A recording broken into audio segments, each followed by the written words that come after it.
Hello, this is Bruce Maloch, State Senator for District 12, with an update on the coronavirus and a visit with Magnolia School Superintendent John Ward about the upcoming school year. As of July 9th, the state has had just over 26,000 cases of COVID-19. Over the past week, our number of active cases actually declined slightly, but the number of hospitalizations increased by over 120, so that's concerning. The state has contracted for an additional 350 contact tracers and hoping to add another 350. So when cases are recognized, we can touch base with the folks that they've been in contact with and hopefully slow the spread of the virus. The new school year starts next month, and there's been a lot of planning and activity with regard to that over the past week. The Education Committee met earlier in the week with Secretary of Education Johnny Key. Legislators had a lot of questions about getting back to on-site instruction with the new school year while at the same time maintaining the health and the safety of students, faculty, and staff. The Secretary of Education also joined the governor on July the 9th at his daily COVID-19 press conference, where the governor announced that the start of the school year would be delayed from August 13th to August 24th or no later than August 26th to allow schools a little additional time to prepare for the opening. The goal is to have on-site instruction. The governor also reviewed, as did Johnny Key, some of the steps that would be taken, the different levels of responses if there is a case once school starts. There's superintendents and school staff all around the state that are having to implement these rules. Most of them are guidances, but I got a chance to visit earlier this week with Magnolia School Superintendent John Ward about some of the steps that they will be taking.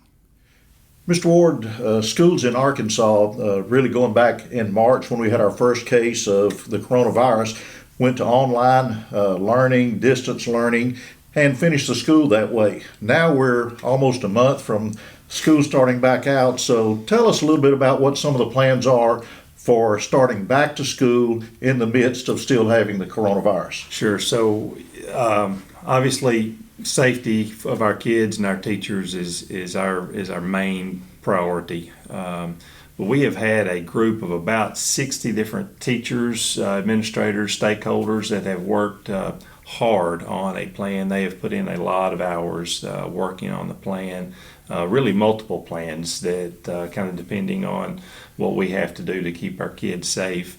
We will be rolling that out next week. We're finalizing some documents, and actually we are sending out a survey this week that we're just kind of finalizing. We need to know what parents are feeling like on transportation. Would like to get some hard numbers on whether or not they have internet at home in case we do have to do a virtual type of instruction if we have to close school again.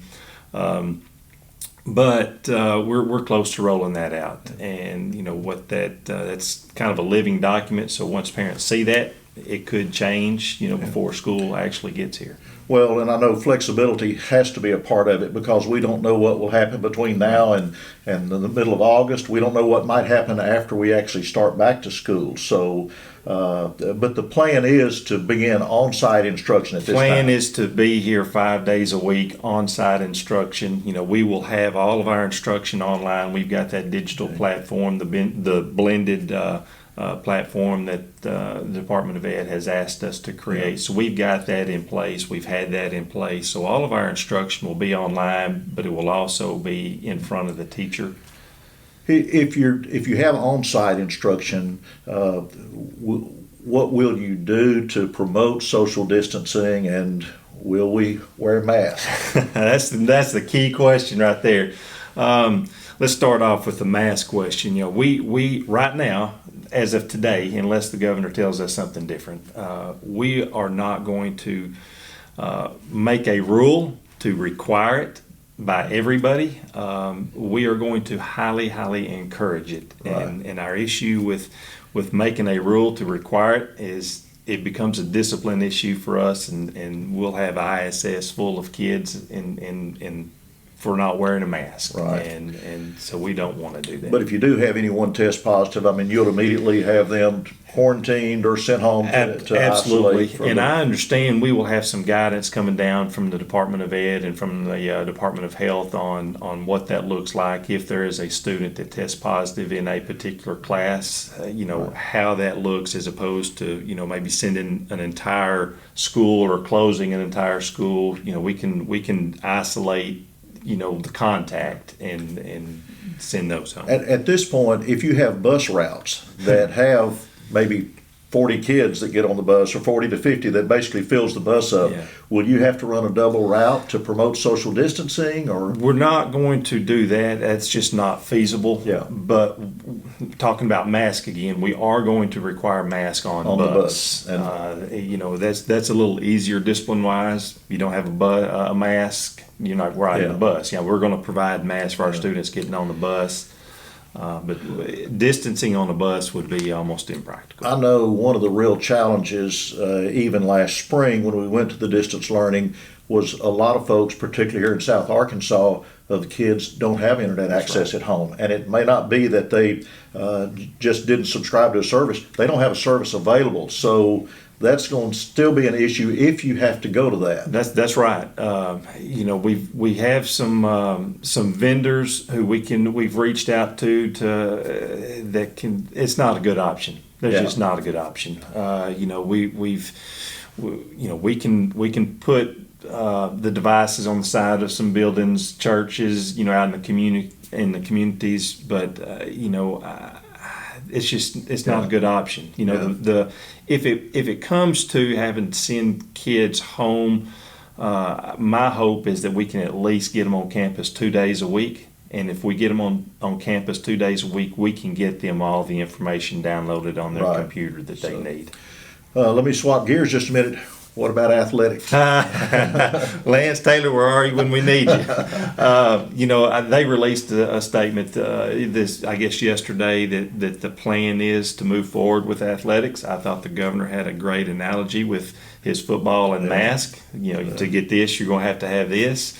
So right now we're planning, on a full slate of athletics, and we'll see what that actually looks like when time to start gets here. Now, I know you get guidance from the Department of Education, and certainly you're going to follow the rules of the Department of Health and recommendations of the CDC, but really most of those are not mandates. So each school district, and I've got a number in my district, but each school district does have some flexibility to devise a scheme that's right for them. Is that right? That's right. That's how I understand it, and that's how we've moved forward. What's been interesting in talking with schools across the state and superintendents across the state is every community is different, and every community has different expectations about what they want for their kids, and that's how we have tried to write our plan is what we feel like our community wants, and that's kind of what our plan will reflect.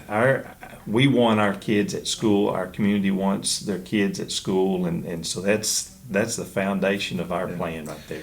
And I know it's important. I have grandchildren in public school, and they're anxious to get back. Sure. It's good for them. We're all concerned, certainly, about the safety if there is an outbreak. And so we maintain flexibility. I know a lot of the constituents may have read news articles this past week where the Education Committee met with Commissioner Key and went over a lot of these issues.